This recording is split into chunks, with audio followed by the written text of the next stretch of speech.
네, 반갑습니다. 구산화 공동위원장님 모셨습니다. 어서 오세요. 네, 안녕하십니까. 국민주권당 공동위원장 구산화입니다. 반갑습니다. 네, 반갑습니다. 고맙습니다. 또 댓글에 어느 당 공동위원장이시냐고 또 올라올까봐 네, 저도 소개를 놓쳤네요. 우리 또 아콩알님께서 음. 이렇게 구산화 TV까지 공유를 해주셔가지고요. 고맙습니다. 지금 구독자 수 네, 어떻게 드디어 되시나요? 500명을 와. 돌파하고 1000명을 향해서 우뚝우뚝 가고 있습니다. 이게 또 헷갈리는데 1000명이 이제 라이브였나요? 맞습니다. 아. 생중계를 자체로 켤 수 있는 네. 기능이 생긴다고 합니다. 많이 응원해 주십시오. 네, 고맙습니다. 요즘 또 선거운동으로 바쁘신데 오늘도 함께해 주셨고요. 첫 번째 바로 가겠습니다. 이시바 전 총리가 방한을 해서 이재명 대통령과 만났습니다. 이게 최근에 어젠가요? 폴란드 총리 만난 것까지는 제가 봤는데 이시바 전 총리는 깜빡했네요, 제가. 지금 요새 많이 오나요? 그러니까요. 신기하네요. 어떤 목적으로 방한을 한 거예요, 지금? 네, 이시바 전 총리가 일본 정권의 실세라고도 불리우는 사람인데요. 네. 이 미국의 특등 졸개 노릇을 또 앞장에서 했던 사람입니다. 이재명 정부를 압박하라는 특명을 받고 한국을 찾은 게 아닌가 이렇게 추측이 되고요. 이 연결고리가 위성락이라는 것이 또 심상치 않게 느껴집니다. 이재명 대통령과 이시바 전 총리가 만나는 자리에 위성락 안보실장과 안보실 2차장이 배석을 했고요. 야, 싸다. 네, 일본 쪽에서는 나카타니 전 방위 대신 그리고 현직 주한 일본 대사가 참여를 했다고 합니다. 한국의 안보실과 일본의 국방 쪽이 배석을 했다는 것은 안보와 국방 관련한 논의가 이루어질 거라는 그런 걸 추측하게 하는 거죠. 그래서 어떤 목적으로 무엇을 압박하고자 했는지가 두 이재명 대통령과 전 총리가 만난 자리에서는 공개적으로 드러나진 않았습니다. 그런데 이시바가 이 아산정책연구원 주최의 포럼에 참여를 해가지고 기조연설을 했거든요. 근데 그 기조연설에서 내용이랄 것이 다 드러난 것 같습니다. 이게 미국이 현 시점에서 동북아를 어떻게 패권 유지의 장으로 만들려고 하는지 그 전쟁 구상의 일면을 담고 있어서요.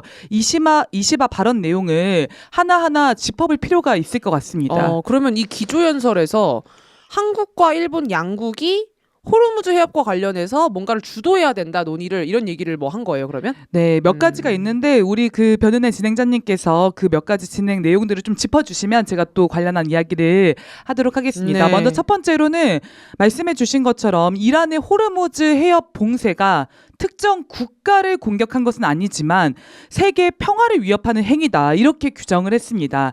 이거는 애초에 해협 봉쇄가 미국에 의한 것인데 미국의 책임은 싹 지우고 이란의 탓으로 돌리는 측면이 있는 거죠. 네. 그러면서 한국과 일본 양국이 호르무즈 해협 관련해서 대책을 하기 위해서 유엔 논의를 주도하자는 거예요.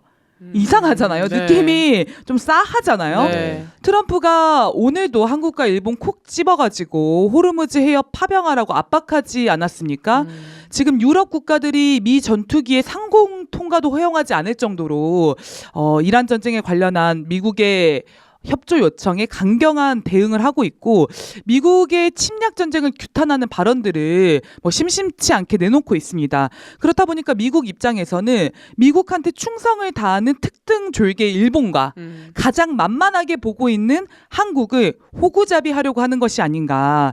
이시바를 통해서 한국을 또 다방면으로 압박하는 파병 강요라든지 호르무즈 해협에서 뭔가 역할을 하게 주문하는 이런 행보를 보이는 게 아닌가 싶습니다. 지금 이재명 정부가 청와대가 호르무즈 해협 관련해서 미국이 봉쇄하는 거에 대해서 입장 낸 거라든지 이재명 대통령의 이스라엘 엑스글과를 보고 약간 마음이 다른 건가 그러면? 이제 엑스글이 나온 게 이후이고 이시바가 먼저 방한을 한 건데요. 그런 낌새가 느껴지겠죠. 미국 입장에서도. 네. 그러면 이제 예전에 윤석열 정권 같지가 않으니까. 호르무즈 폐협 미국이 봉쇄를 했는데 한국, 일본이 이 유엔에서 요거 관련해서 논의를 계속 주도해서 해가면 되는 거 아닙니까? 이란을 규탄하는 거 말고 이미 미국을 어떻게 제재할 것인가. 운을 뗐는데 이렇게 접기도 뭐 하니까. 동맹국들의 반란인 거죠. 그렇죠. 좋은 반란이네. 그거는. 네. 나토랑 해서 또 모인 것도 있었잖아요. 거기 사람들도 다 데리고 가서 호르무즈 해협 봉쇄가 그렇게 문제라고 했는데 미국이 하면 갑자기 문제가 안 되는 건 아니니까. 그거에 이어서 한일 상호 군수 지원 협정을 체결을 해가지고 미국의 이제 반항을 이렇게 하는 건가? 이런 내용은 어떤 내용이에요? 호르무즈 해협 봉쇄 상황을 이유로 들어서 그동안 멈춰 있었던 한일 상호 군수 지원 협정을 체결해야 된다. 이런 것들을 강조하기도 했습니다. 이게 악사라고 하는데요. 악사가 뭐냐면 악사 체결 당사국끼리 유사시에 탄약이라든지 뭐 연료, 식량 이런 군수 물자를 주고받을 수 있도록 해놓은 협정입니다. 한국과 일본의 군사 협력을 질적으로 강화하려고 하는 협정인 거죠. 한국과 일본이 지금 맺고 있는 협정이 뭐가 있냐면 지소미아라고 하는 한일 정보 군사 정보 보호 협정이 있지 않습니까? 네. 이게 이명박이 몰래 추진하다가 여론의 문매를 맞고 중단했고요. 박근혜 때 체결을 한 굉장히 매국적이고 굴욕적인 협정입니다. 문재인 정부 당시에 종료시키려고 했는데 윤석열 정권이 들어서면서 이 지소미아를 부활시켰죠. 그리고 지금까지 유지가 되고 있습니다. 지소미아만 놓고 보더라도 민감한 군사 정보를 일본과 공유하는 거여서 사실 우리의 독도를 호시탐탐 노리고 유사시에 자위대 진출을 꿈꾸는 일본과 이런 민감한 정보를 주고받는 것 자체가 문제다. 이런 여론이 많아요. 네. 근데 이 악사, 한일 상호 군수 지원 협정 같은 경우에는 정보만 오가는 게 아니라 실제 병력과 관련한 장비가 움직이게 되는 거거든요. 그러면 이거는 일본 자위대가 합법적으로 한국의 한반도에 진출할 수 있는 길을 우리 정부 스스로 열어주게 되는 겁니다. 그래서 이 악사를 일본은 꾸준히 집요하게 체결하자고 압박을 하고 있는 거고 지금 호르무즈 해협 봉쇄랑 악사 체결은 아무 상관이 없는 거거든요. 네. 근데 그거를 연결을 시켜가지고 한일 협력 강화해야 되지 않겠니? 요걸 이재명 정부에게 주문을 한 겁니다.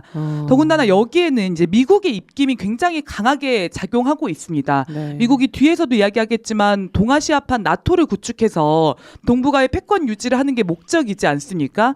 근데 이 아시아판 나토가 잘 돌아가게 하려면 한국과 일본의 군사 협력이나 동맹 수준의 어떤 질적인 변화가 있어야 된단 말이에요. 네. 근데 지금은 정보만 교류하는 형태를 하고 있다 보니까 이 악사 체결을 서둘러서 미국의 통합업체 전략을 실현하려고 하는 거죠. 와, 더 강화된 체결인 거구나. 그럼 협정인 거구나. 악사는 근데 진짜 한국 사람으로서는 좀 트라우마 올라오는 내용이네요. 유사시에 탄약과 식량, 연료 이거 군수물자 주는 거 완전 일제 강점기 때 그치. 상황 아닙니까? 맞습니다. 우리를 병창 기지화 그렇죠. 해가지고 우리 물자 빼돌려서 침략 정쟁에 동원했던 네. 그걸 지금 이 시점에 재현하자는 거죠. 그러니까 이건 절대 하면 안 될 것 같은데. 그러니까 이시바랑 이재명 전 대통령이 만나는 자리를 왜 주선했는지도 저희가 위성락 주시해야 된다고 계속 이야기하고 있는데 이렇게 국제 정세가 급변하는 속에 위성락 안보실장이 어떤 외교 안보 판을 깔고 있는지 지금 보이지 않습니까? 네. 네, 저는 진짜 안보실장 자리에서 빨리 떼내야 된다 이런 생각 한 번 더 듭니다. 전 총리면은 우리나라 오면은 약간 문재인 대통령 책방 정도나 갈 것이지 왜 청와대를 갑니까? 그래서 전직과 네. 전직이 만나야 되는 급이 건데. 안 맞잖아요. 그렇죠. 전직이 왜 현직을 만나가지고 그렇네요. 오늘 김재형님 엄청 나신데요. 네, 너무 이상합니다. 재밌습니다. 부산화 선남사에서 지금 화면이 많이 잡혔어요. 이런 일이 별로 없거든요. 네, 네, 여기까지. 오늘처럼만 계속 활약해 주십시오. 앞으로도. 네. 고맙습니다. 지금 이거 만나서 또 한일, 한미 간의 연계를 그 어느 때보다 강화해야 된다 이런 얘기도 했나 봐요. 네, 그래서 북핵 위협에 맞서기 위해서 한미일 협력을 강화하자라고 얘기를 했는데요. 그러면서 했던 이야기가 미일과 한미 핵억제의 신뢰성을 높이기 위해서 한미일 3국이 상시로 논의할 수 있는 의사소통 체제를 조속히 구축하자.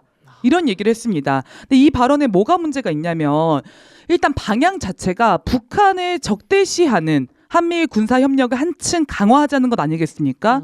지금 대북적대 정책을 일본까지 끼워서 강경하게 가자고 주문을 하는 건데 이건 남북 관계를 파탄내고 우리 정부의 평화와 안보를 위협하려고 하는 구상이라고도 할 수가 있겠죠. 네. 두 번째는 미일과 한미 핵억제 문제를 언급을 했습니다. 미국의 핵 자산을 앞세운 군사 협력을 하겠다는 것인데 동북아에서 미국, 일본의 핵전쟁 구상을 또 핵전쟁 위험성을 노골화하고 있는 것이 아닌가 매우 우려가 되고요.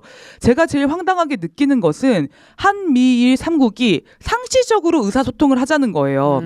우리가 우리의 안보 사항을 동맹도 아닌 일본과 상시적으로 논의를 해야 합니까? 그렇죠. 말이 안 되죠. 동맹이라도 사실은 안보 사항을 동맹끼리 막 엄청나게 주고받지 않잖아요. 네, 그리고 일본 호시탐탐 우리를 노리고 있는데 이런 나라와 무슨 논의를 상시적으로 일상적으로 해 갑니까? 네. 이거는 일본 밑에 우리를 기어이 부리겠다. 우리 위에 군림하겠다라는 의지를 계속해서 드러내는 거고요. 한미일 삼각동맹을 어떻게든 체결하고 본격화, 현실화해 나가려는 움직임입니다. 네. 매우 위험한 발상이죠. 지금 보니까 아시아판 나토 구축도 강조를 좀 했다고 보이는데 전쟁 진짜 하려나 봐요. 이거 네. 끝나면은 중동 전쟁. 요게 이제 마지막으로 좀 소개해 드릴 내용인데요. 이 아시아판 나토 구축하자고 이시바가 원래부터도 주창을 했던 인물입니다. 최근에 일본의 행보를 보면은 이런 움직임을 더 본격화해 나가는 걸로 보여요. 네. 미국과 일본이 북한 측 동해에서 네덜란드 끌어들여가지고 연합훈련 하지 않았습니까? 네. 이 네덜란드 F-35 부대가 미국과 핵무기 공유협정을 맺은 상태라서 핵공격 임무도 수행할 수 있다는 거잖아요. 근데 이런 국가가 훈련에 참여했다는 것 자체가 나토 국가가 동아시아 진출을 본격화한다 이렇게 읽을 수 있을 것 같고요. 이전에는 영국과 이탈리아랑 같이 일본이 연합훈련을 하기도 했습니다. 일본이 나토 국가들의 동아시아 진출에 매개자 노릇을 하고 있는 거죠. 미국이 실제 아시아판 나토 구축을 하려고 굉장히 힘을 오랫동안 쏟아왔습니다. 네. 윤석열 정권으로 조금만 돌아가 보면 미국이 가짜 유엔사, 실체도 없는 유령 유엔사에 독일을 신규 가입시키지 않았습니까? 그러면서 독일에 이어서 일본을 새로운 유엔사 가입국으로 확대시키려고도 시도를 했어요. 그래서 윤석열이 8.15 경축사인가에서 일본이 유엔사한테 후방기지 제공해주지 않냐, 얼마나 든든하냐 막 이러면서 밑자락을 깔기도 했습니다. 그러니까 한반도의 자위대를 원활하게 진출시키고 미국의 어떤 삼각동맹 전쟁 구상을 실현하려고 시도를 한 거죠. 근데 이재명 정부가 들어서면서 이게 생각처럼 용이치는 않다 보니까 이시바를 동원해가지고 아시아판 나토 구축을 다시 한번 강조한 게 아닌가 싶고요. 이시바가 이렇게 이야기를 했습니다. 이재명 대통령과 다카이치가 논의를 심화하고 협력하면서 아시아 태평양뿐만 아니라 세계 평화를 위해 더 큰 역할을 해나가기를 바란다. 이런 주문을 했어요. 근데 지금 다카이치가 뭐 하고 있습니까? 일본 재무장화, 전쟁 가는 국가 군사 대국화 만들려고 개헌하겠다고 그렇죠. 공식화를 했잖아요. 그것 때문에 지금 시위 막 있잖아요, 일본에서. 네, 4월 19일 우리 촛불행동 만든 날 아닙니까? 네. 그래요. 네, 몰랐네요. 이날 일본 전역에서 또 어. 다카이치 퇴진, 평화헌법 수호 이런 목소리를 내는 집회도 열린다고 네. 하는데 네, 아무튼 이런 다카이치랑 이재명 대통령이 아시아판 나토를 만들어가지고 무슨 큰 역할을 해라? 이거는 일본에 손잡고 미국의 전쟁 돌격대에 노릇을 하라고 주문한 건데 너무나 노골적인 모욕 아니겠습니까? 그렇죠. 그러니까 지금 네. 보니까 미국이 특등졸개들인 위성락과 이시바를 시켜서 각자의 역할들을 지금 해라. 다카이치는 다카이치대로, 이재명은 이재명대로 지금 주문을 네, 하는 맞습니다. 건데 정리를 한번 해주시죠. 네, 그래서 정리하면 말씀해주신 것처럼 이 이시바의 한국행 위성락이 판을 깐 건 미국의 의도와 구상에 의한 것으로 보이고요. 최근에 이재명 대통령이 전작권 환수 이야기를 공식적으로 이야기하고 자주국방에 대한 이야기도 반복적으로 하고 있지 않습니까? 한국 여론도 주한미군 철수라든지 이런 이야기들이 나오고 있다 보니까 다양한 방식으로 고삐를 쥐고 전쟁 준비에 박차를 가하려고 하는 것 같습니다. 네, 고맙습니다. 여기 이상한 게 지금 댓글에도 아시아판 나토 하면은 우리가 이익 얻을 게 하나도 없다 이런 말씀들 많이 주고 계신데 이게 뭐 본점이 좀 잘 나가면은 아시아의 분점을 차릴 고민이라도 해보는데 좀 본점이 난리가 나 있지 않습니까? 최고입니다. 그러니까 미국이 지금 유럽 나토에서도 발 뺀다고 하는데 네. 왜 아시아판 나토를 만들려고 그러니까 하는 이거는 거예요? 사업적인 구상도 없는 거야. 그러니까요. 그러니까 프랜차이즈를 내려고 해도 그렇지. 본사가 잘 돼야 그렇지. 프랜차이즈 내는 거거든요. 그렇죠. 차라리 나토 이름이라도 가져오지 말든지. 이 뭐 하는 짓입니까 이게? 지금 댓글에 좋습니다. 김재영님 멘트 최고네요 댓글 보고 아. 지금 신이 났어요 우리 김재영 PD님. 노력해보고 있습니다. 오늘 엄청난 활약을 지금 해주고 계십니다. 너무 든든합니다. 알겠습니다. 고맙습니다. 정말 이 국제 정세는 눈 한 번 깜빡하면은 뭔 일이 있는지 진짜 잘 모르겠네요. 이렇게 정리해 주는 게 너무 좋은 것 같아요. 네, 예의주시해야 네, 됩니다. 네, 알겠습니다. 지금 한미연합훈련 중단하라, 그다음 주한미군 기지 철수하라라고 촛불행동도 얘기를 하고 있는데 광주 기지, 이것도 너무 놀라워. 각 시도마다 진짜 미군 기지가 다 있다면서요? 네, 전국 62개의 와. 주한미군 기지가 있고 세계에서 가장 큰 미군 기지가 평택에 있지 않습니까? 와. 우리 농민들 다 쫓아내고 그 미군 기지 지어서 거기서 스파하고 골프 치고 막 난리도 아니었잖아요. 네. 쇼핑몰도 아시아 최대 쇼핑몰을 미군 기지 안에 지어놨다는 거 아닙니까? 네. 근데 광주에도 있다. 이런 네. 거고. 여기에 한미연합 공중훈련이 진행이 되고 있다고요? 네, 사실 광주 기지가 원래는 패트리어트 부대가 상주하고 있다가 우리 자주를 염원하는 광주 시민들한테 쫓겨나가지고 그 이후에는 한국 공군 기지로 많이 알려져 있고 미군 기지로서의 인식은 많이 떨어져 있었습니다. 그리고 오랫동안 한미연합 훈련이 중단되어 있었다고 하더라고요. 네. 뭐 제가 주변 분들에게도 여쭤봤더니 최근에 한미연합 훈련 광주 기지에서 한다는 소식은 못 들었다. 근데 갑자기 한미연합 공중훈련 프리덤 플래그 굉장히 대규모 연합 공중훈련이지 않습니까? 네. 이걸 갑자기 광주에서 진행을 했다는 겁니다. 한미의 공중 자산이 총동원이 되었고 훈련 내용도 보면 대중 적대 훈련으로 점철되어 있어요. 근데 왜인가 요걸 좀 짚어봐야 될 것 같은데 지금 미국이 군산 미군 기지를 대북 적대의 전초기지로 굉장히 적극적으로 활용하고 있지 않습니까? 네. 근데 여기에 광주 기지를 연계해가지고 그런 적대적인 성격, 전초기지 역할을 강화하려고 하는 거 아닌가. 그래서 원래는 좀 휴면 상태, 약간 뒤로 미루어놨던 기지들도 지금 다 동원해가지고 동북아 전쟁 구상에 불을 지피고 있다 이런 생각이 들고요. 제가 찾아봤더니 이 광주 공군기지가 평시에는 그렇지 않은데 유사시 전쟁을 앞두고 있는 상황이 되면 극동 지역에서 미 공군이 전개하는 기지로서의 성격을 가지고 있다고 합니다. 그래서 전시가 되면 미 공군 증원군을 수용하는 전투 기지로 성격이 전환되고요. 평시에도 미군이 단독으로 사용하는 시설과 구역을 가지고 있습니다. 또 미 태평양 사령부 소속의 미 공군의 전쟁 비축 물자를 비축하고 있다고 하고요.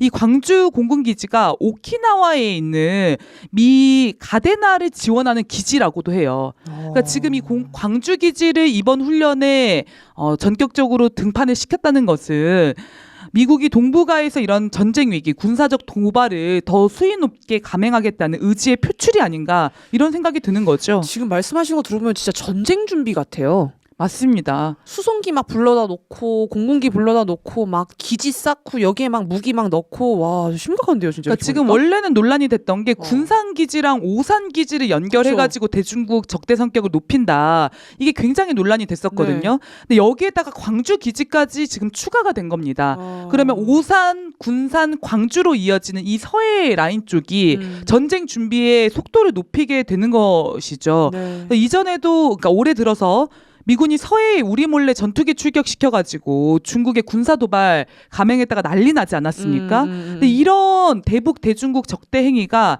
날이 갈수록 노골화되고 있다는 거고요. 이게 우리 입장에서는 심각한 안보적 위기를 초래하고 있다는 겁니다. 네. 한미의 이런 위험천만한 군사적 행동이 북한과 중국 입장 또 주변국의 입장에서 참을 수 없는 개선이 되었다라고 판단이 되면 군사적 대응을 하지 그렇죠. 않겠습니까? 떨어지는 거예요 미군 기지에. 네, 그럼 가장 핵심적인 좌표 아까 62개 타타타타탁 떨어지는 겁니다. 그렇죠. 그러면 지금 한반도에서 그 타격을 피해갈 수 있는 지역이 어디 있습니까? 모든 도시마다 다 있다면서요 진짜. 나 놀랬어요 62개 있다는 얘기 듣고. 네, 너무 충격적이에요. 와.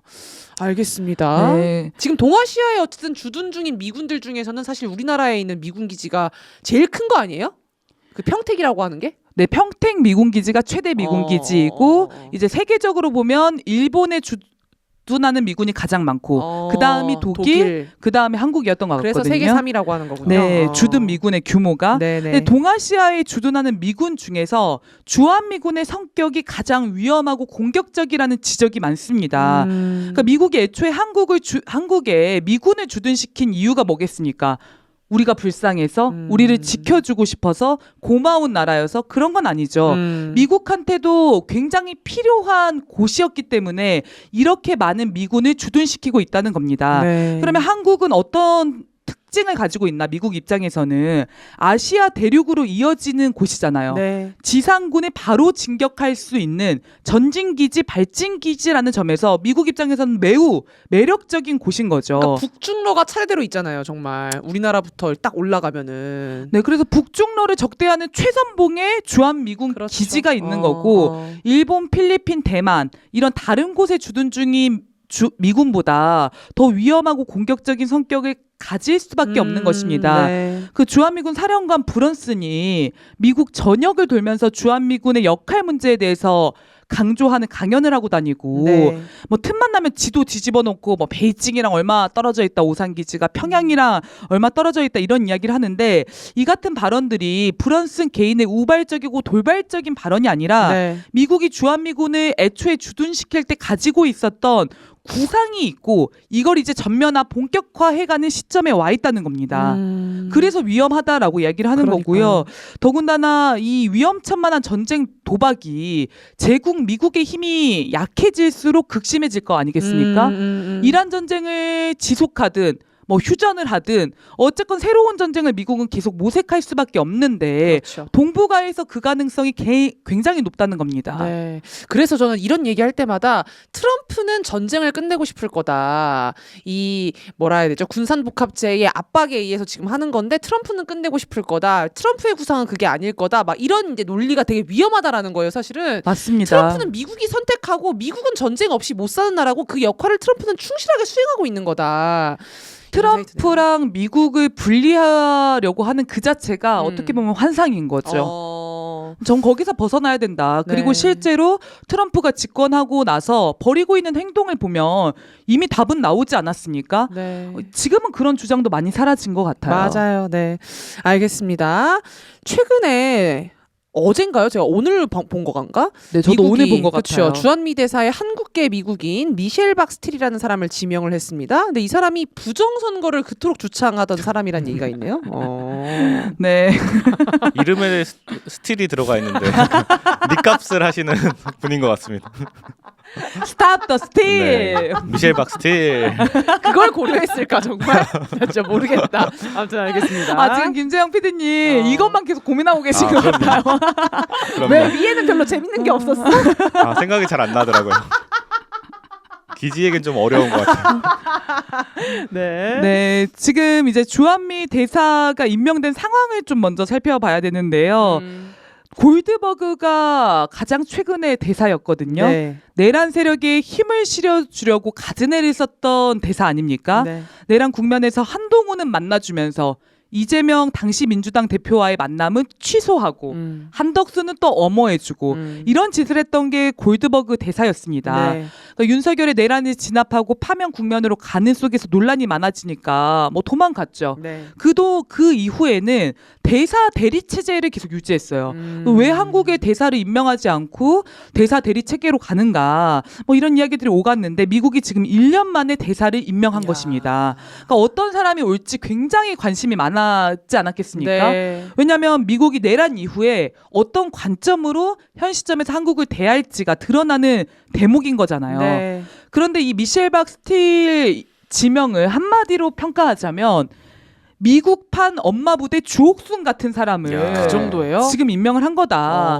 대표적인 극우 인사, 미국판 주옥순이다. 이렇게 보시면 될 것 같습니다. 네. 일각에서는 이런 평가가 있어요. 미셸 스틸은 자유우파 신념이 투철하며 부정선거 중국 개입설 등의 강한 신념을 가지고 있는 사람이다. 이런 평가가 있습니다. 미친 사람이라는 거네요. 네. 그러니까 찾아보니까 나이도 한 70세가 넘으셨더라고요. 네. 그러니까 이제 생각도 잘 안 바뀌시는 거예요. 이런 윤어게인 같은 생각을 가지고 있는 그러게요. 그렇죠. 네, 극우 인사인 거죠.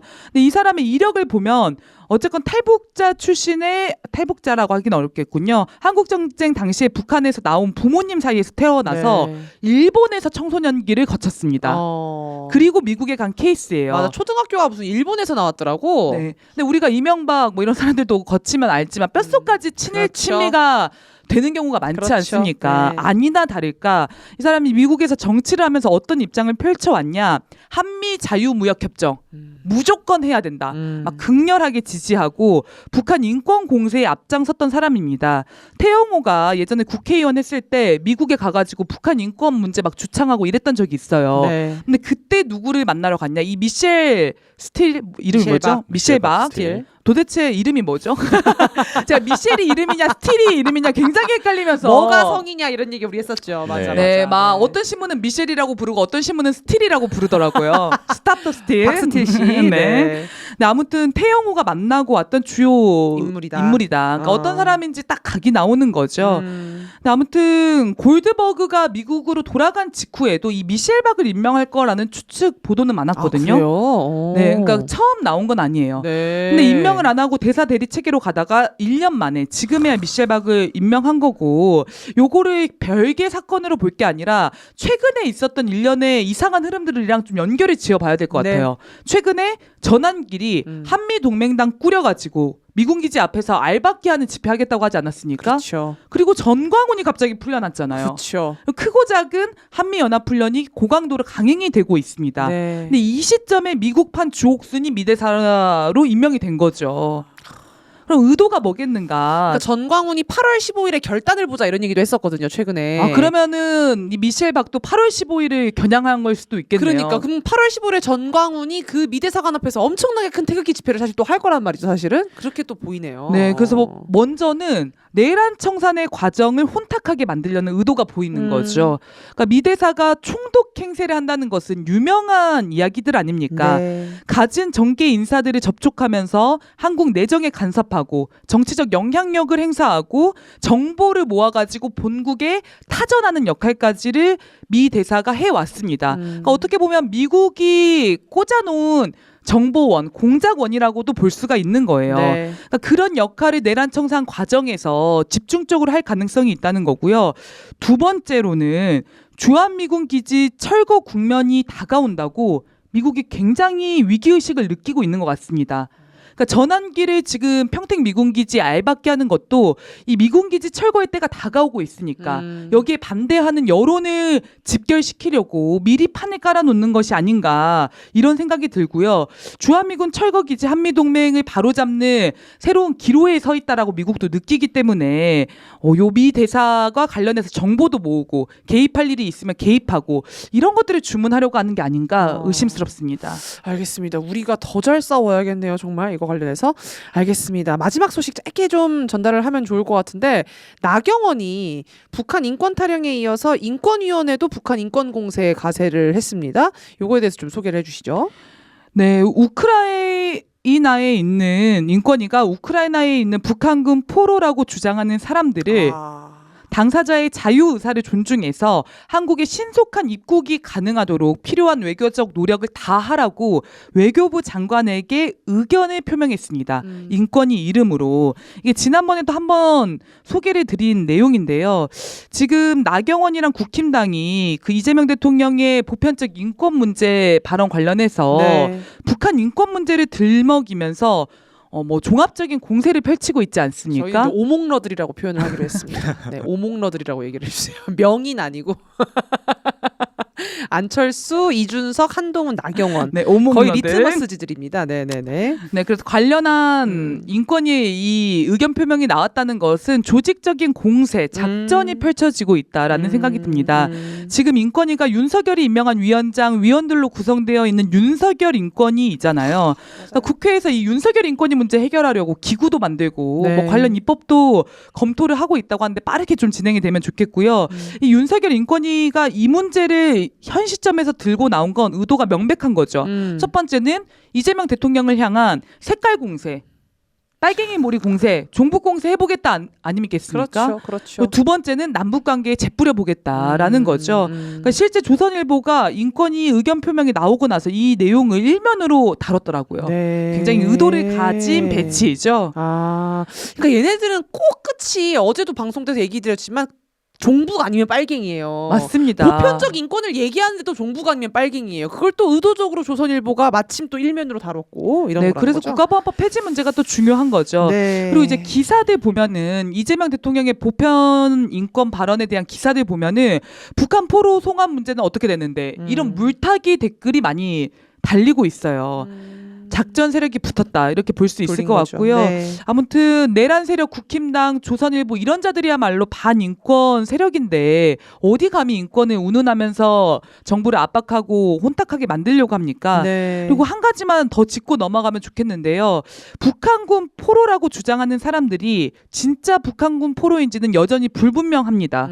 요게 지금 중요 문제이거든요. 네. 그러니까 이들의 국적이 북한이라는 것은 당사자 주장만 있고 북한 러시아도 확인을 안 해줬고요. 네. MBC PD수첩 방송을 보면 북한에서 쓰지 않는 한국의 어휘를 자꾸만 쓰는 장면이 포착이 돼요. 그렇죠. 이상하다고 했죠. 네, 그러니까 정체가 불분명하다는 거예요. 그리고 두 번째는 실제 맞다고 하더라도 지금 국힘당식으로 윤석열 인권위식으로 접근을 하게 되면 이 사람들의 처지가 더 난처해지지 않겠습니까? 그렇죠. 북한 입장에서는 국힘당이 뭔가 붙었다고 하면 진짜 짜증날 텐데 사실 러시아도 마찬가지고. 그러니까 이거를 북한에 대한 적대 행동의 일환으로 정파적 그렇죠. 이슈로 이용을 해먹고 있는 거잖아요. 이거는 진짜 인권을 생각하는 처지가 아닌 거죠. 네, 네. 네, 그리고 누누이 말하지만 실제 포로가 맞으면 국제법 제네바 협약에 맞게 본국으로 자동 송환을 해야 됩니다. 여기 왜 갑자기 한국이 끼어듭니까? 그렇죠. 요거를 어기라고 주문을 하는 것 자체가 말이 안 되는 것입니다. 네. 그러니까 지긋지긋하죠. 네, 안 그래도 우리 김희선님께서 우리는 원치 않는다. 그구들만으로도 지긋지긋하다 이런 얘기 딱 해주셨습니다. 네, 고맙습니다. 오늘 구사나의 선을 넘는 사람들 방송 여기서 마치겠습니다. 전체 방송도 마치겠습니다. 시청해주신 여러분 정말 고맙습니다. 고맙습니다. 감사합니다. 좋은 하루 되십시오.